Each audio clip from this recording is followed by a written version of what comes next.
Pada episode sebelumnya, bayangan ingatan masa lalu Oh Yoon-hee menceritakan bahwa Yoon-hee merupakan orang yang mendorong Min Sola dari lantai 47 gedung penthouse pada malam pesta perayaan hari jadi penthouse.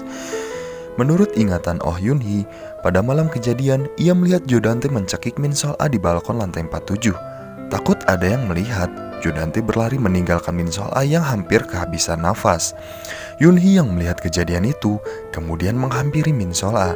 Dalam keadaan mabuk berat, Yoon-hee tiba-tiba juga mencekik Min Sola dan mendorongnya hingga terjatuh dari lantai atas penthouse.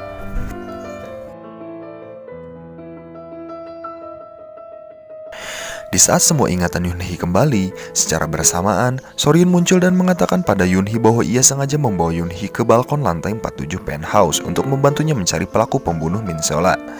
Yoon-hee semakin terkejut saat Soryun mengatakan bahwa ia merupakan ibu kandung Min Sola. Pada malam kejadian, Soryun juga melihat ada kilauan warna merah di jari tangan pembunuh anaknya. Soryun menyangka kalau itu merupakan cincin ruby milik Seojin. Namun kilauan merah itu ternyata datang dari liontin apel milik Min Sola yang tersangkut di jari Yoon-hee saat ia mencekik Min Sola. Setelah ingatannya kembali, Yoon-hee bergegas mencari baju yang ia kenakan pada malam kejadian dan lalu membakarnya di tempat terpencil.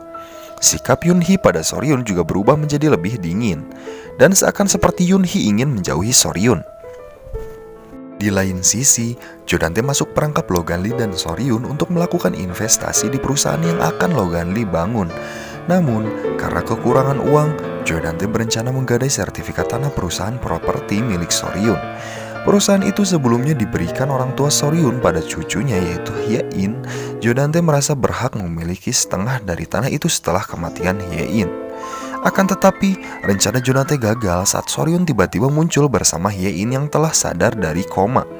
Sebelumnya, Jo Dante mengira Hye-in telah meninggal, namun ternyata kabar kematian itu hanya tipu daya Soryun. Baerona memutuskan kembali ke sekolah setelah sebelumnya beradu argumen dengan ibunya.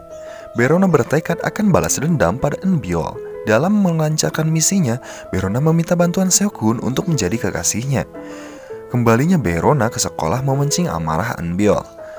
Terlebih setelah Seok-hun mengumumkan ia dan Baerona kini telah resmi berpacaran. Amarah Eun Byul semakin menjadi saat Seok-hun mengatakan bahwa ibunya Eun Byul telah berselingkuh dengan ayahnya Seok-hun. Sementara itu, di lain sisi, saat setelah mengetahui fakta Hye-in masih hidup, Jo Dante marah dan berusaha membunuh Soryun dengan mencekik lehernya. Soryun lantas melakukan perlawanan dengan memukul kepala Jo Dante dengan sebuah patung hingga membuatnya pingsan. Dan episode 17 pun berakhir.